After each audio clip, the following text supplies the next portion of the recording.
नमस्कार दोस्तों, मैं धर्मेंद्र कुमार सरोज आपके अपनी यूट्यूब चैनल जेके स्टडी पे आपका स्वागत करता हूं और ये आशा करता हूं कि आपका रक्षाबंधन और 15 अगस्त का जो शुभ त्यौहार था वो अच्छे से बीता हो। दोस्तों इसके पहले मैंने जो वीडियो बनाया था उसमें मैंने आपको बताया था कि किरण आरेख खींचकर प्रतिबिंब बनाने के नियम और इसके 3 नियम होते हैं। एक बेटा मुख्य अक्ष समांतर जाके फोकस से होकर जाती थी और दूसरा फोकस से होकर परावर्तन पश्चात मुख्य समांतर जाती थी। तीसरा क्या था बेटा, इस तरीके से था, मैंने आपको बताया था। और ये ऐसे, ठीक है बेटा जी। यानी वक्रता केंद्र से जो प्रकाश किरण जाती है वो परावर्तन के पश्चात अपने ही मार्ग पर वापस लौट जाती थी। इसमें आप थोड़ा सा ध्यान दीजिए कि दोनों तरीके का एरोज लगा है। तो चलिए आज हम लोग जानते हैं कि बढ़िया समझिए कि किरण, ठीक है बेटा जी, किरण आरेख खींचकर प्रतिबिंब की स्थित व प्रकृति ज्ञात करना। आप लोग ऐसा भी बोल सकते हो, प्रतिबिंब की आकृति स्थित प्रकृति ज्ञात करना। ये आपकी हेडिंग। ये बेटा कई प्रकार के होते हैं। पहला मैं आपको बता दूं, जब वस्तु अनंत पे हो। मैं सब कुछ आपको दिखा दे रहा हूँ खूब बढ़िया से। ये देखिए आपकी बुक है। ये कई स्थितियाँ होती हैं। एक होता है बेटा जब वस्तु की स्थिति अनंत पे हो, यानी कहने का मतलब जब वस्तु अनंत पर स्थित हो। दूसरा जब वस्तु अनंत और वक्रता केंद्र के बीच स्थित हो। तीसरा बेटा देख लीजिए थोड़ा सा, जब वस्तु वक्रता केंद्र पर स्थित हो। और चौथा है जब वस्तु वक्रता केंद्र और फोकस के बीच स्थित हो। और पांचवा है जब फोकस पर ही स्थित हो। और एक है बेटा जब फोकस और ध्रुव के बीच स्थित हो। ये कुछ स्थितियां होती हैं, लेकिन मैं आपको सबसे पहले ध्यान दीजिएगा, मैं 2 पॉइंट आपको बताऊंगा ताकि आप लोग बुक उठा के सारे पॉइंट को खूब बढ़िया समझें। एक मैं बताऊंगा आपको जब वस्तु अनंत और वक्रता केंद्र के बीच स्थित हो, और दूसरा बताऊंगा बेटा कि जब वस्तु वक्रता केंद्र पे, और बढ़िया से समझाऊंगा ताकि आप लोगों को बढ़िया से समझ में आ जाए। चलिए देखते हैं हम लोग। देखिए सबसे पहले फिगर कैसे ड्रॉ करेंगे। एक साधारण, हालांकि मैंने यहाँ पर फिगर बनाया है। हम लोग पहला पढ़ेंगे बेटा कि जब वस्तु अनंत और वक्रता केंद्र के बीच हो। चलिए देखिए फिगर मैंने यहाँ पर बनाया है आप लोगों को नोट्स के लिए, लेकिन मैं यहाँ पर बनाया कैसे जाता है आप लोगों को बढ़िया समझाते हैं। चलिए सबसे पहले एक, क्योंकि अवतल दर्पण से ही हम लोग पढ़ रहे हैं बेटा, उत्तल दर्पण का मैं पढ़ाऊँगा आपको। ये मान चलिए आपका क्या है बेटा,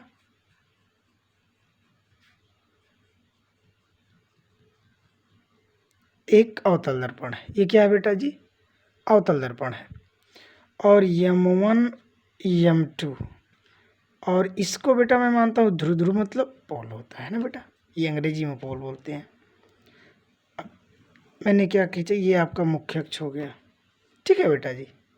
ये मैं फिगर किसका ड्रा कर रहा हूँ कि जब वस्तु अनंत और वक्रता केंद्र के बीच स्थित हो, इसी को हमको देखना है। चलिए देखिए, ये आपका क्या है बेटा, F मतलब फोकस है, C मतलब वक्रता केंद्र है। अब ये वक्रता केंद्र है, हेडिंग मैंने बनाया है कि जब वस्तु अनंत और वक्रता केंद्र, और यहाँ पर आपका क्या है, अनंत है।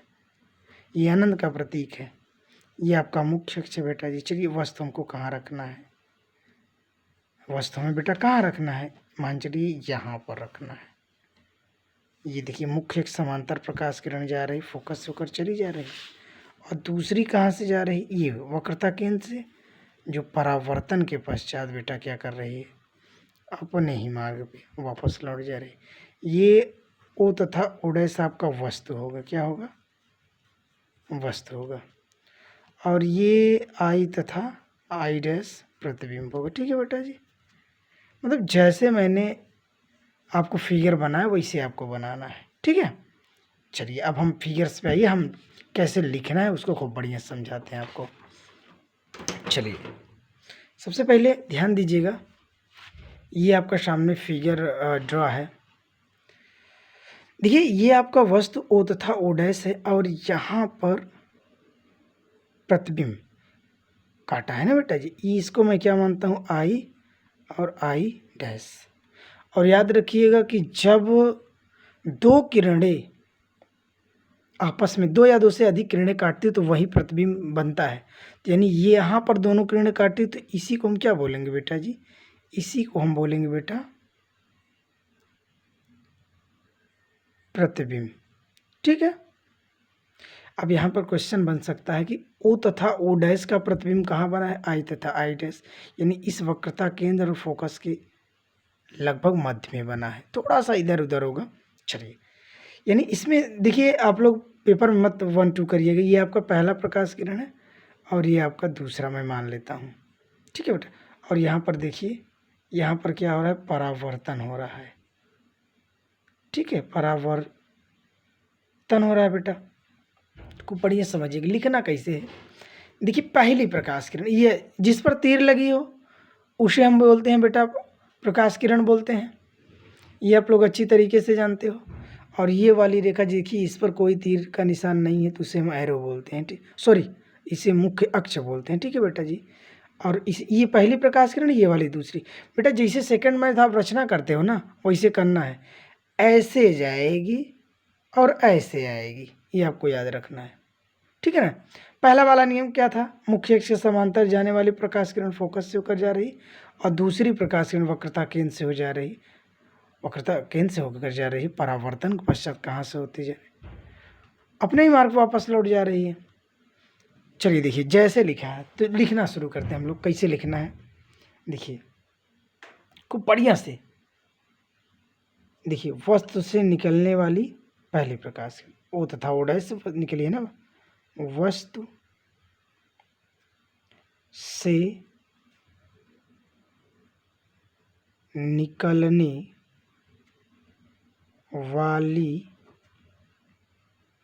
पहली प्रकाश किरण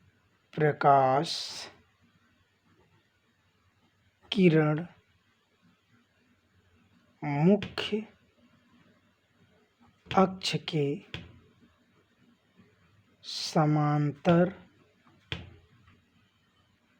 चल कर परावर्तन के पश्चात कहाँ से जा रही है बेटा, फोकस से ना,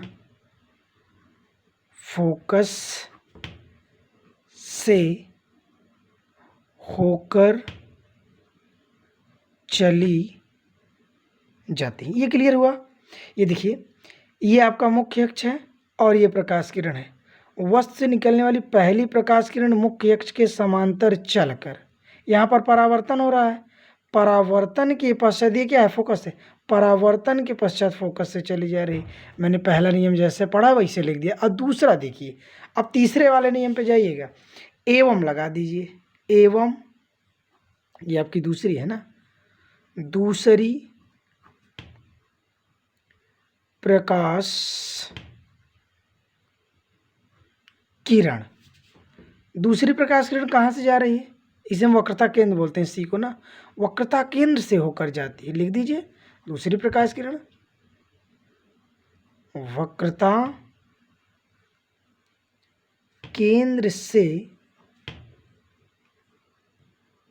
होकर जाती है। ठीक है बेटा जी, केंद्र से होकर जाती, यहाँ पर भी परावर्तन हो रहा है। ठीक है, परावर्तन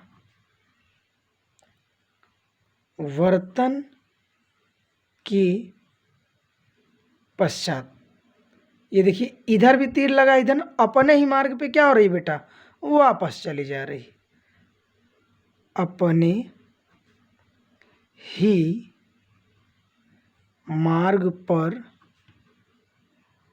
वापस लौट जाती है। अब बेटा कितना इजी, जो मैंने इसके पहले पढ़ा था वही मैंने लिखा। वस्तु से निकलने वाली पहली प्रकाश किरण मुख्य अक्ष समांतर चलकर परावर्तन पश्चात फोकस से जाती है एवं दूसरी प्रकाश किरण वक्रता केंद्र से होकर जाती है, जो परावर्तन पश्चात अपने ही मार्ग वापस लौट जाती है।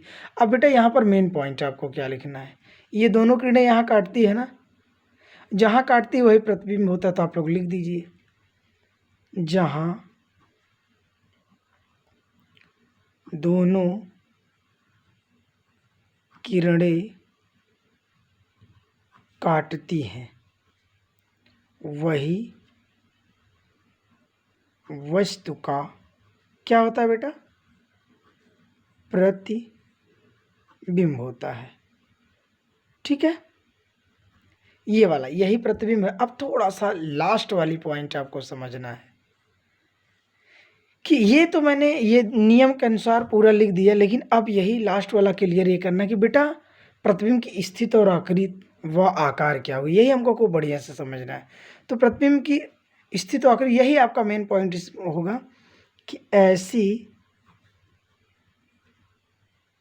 स्थिति में, ठीक है बेटा जी, ऐसी स्थिति में ये ओ तथा ओ डैश का प्रतिबिंब क्या है, आई तथा आई डैश ना, यानी वस्तु का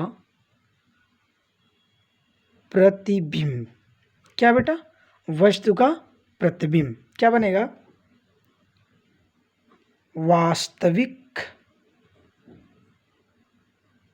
क्या बनेगा बेटा, वास्तविक, ठीक है, उल्टा आकार क्या बनेगा बेटा, आकार वस्तु से छोटा बनेगा, छोटा बनेगा। ठीक है, इसको मैं टेबल भी आपको बना दे रहा हूँ, जब खूब बढ़िया से बना दे रहा हूँ, यानी आपकी हेडिंग जिसे बनती है ना, अनंत को हम बेटा इससे प्रदर्शन, अनंत और सी के बीच ये पॉइंट आपका है। ठीक है, तो ऐसी स्थिति में क्या बनेगा, वास्तविक प्रतिबिंब बनेगा। ठीक है बेटा जी, और आकार क्या होगा बेटा, उल्टा, सॉरी, वास्तविक प्रतिबिंब तथा उल्टा बनेगा। ठीक है बेटा जी, और आकार क्या होगा,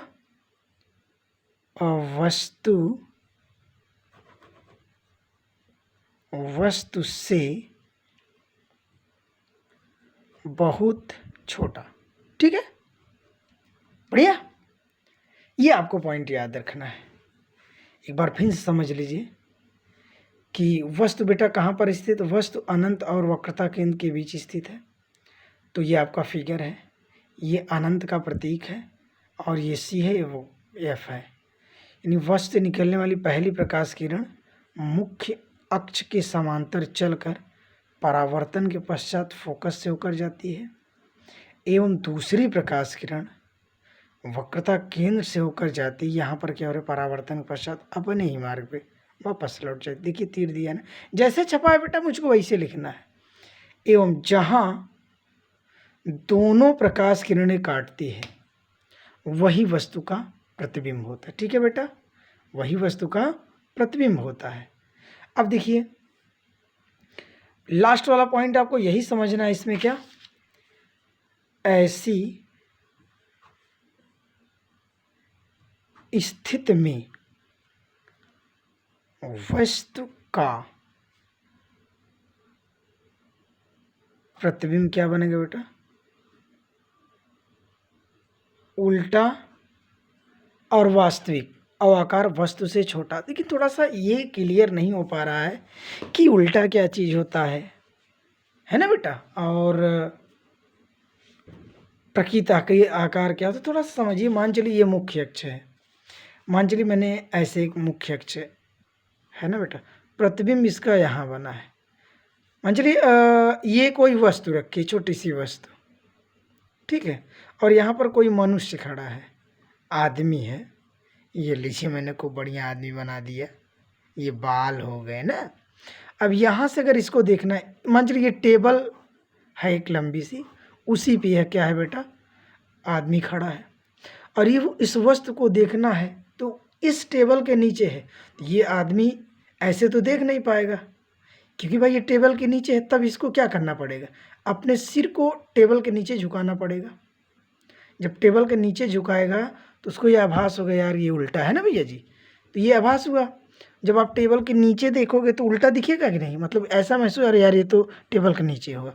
अब रही बात आकार की, भाई आप दूर से अगर मान चलिए यहाँ पर कोई वस्तु रखी है बड़ा सा, मान चलिए, अब यहाँ से आप देखोगे तो भाई वस्तु तो छोटी दिखाई देगी। आप लोग अंदाज़ा लगाइए कि जैसे कि आप एक जगह से खड़े हो जाइए और मान चलिए आपके निगाह से कोई घर, कोई बिल्डिंग है, वो आपसे मान चलिए कम से कम 500 मीटर की दूरी पे है। तो जब आप यहाँ से देखोगे तो ऐसा लगेगा कि यार घर बहुत छोटा, आँख से इसे नापोगे इस तरीके से, जैसे ये आँख है, आँख पे इसे नापोगे ना, इसे नापते हो तो ऐसा लगेगा छोटा। लेकिन जैसे ही आप यहाँ हो, आप यहाँ से देखोगे तो कुछ वस्तु बड़ी दिखाई देगी, मतलब वही बिल्डिंग, यहाँ आओगे कुछ और बड़ी, कुछ और बड़ी, कुछ और, तो यहाँ आते आते आप लोग तो मतलब ऐसे तब बिल्डिंग बड़ी हो जाएगी। तो क्लियर हुआ, यानी दूर से लगभग जो वस्तुएं होती हैं वो छोटी ही दिखाई देती हैं। तो आई बात समझ बेटा।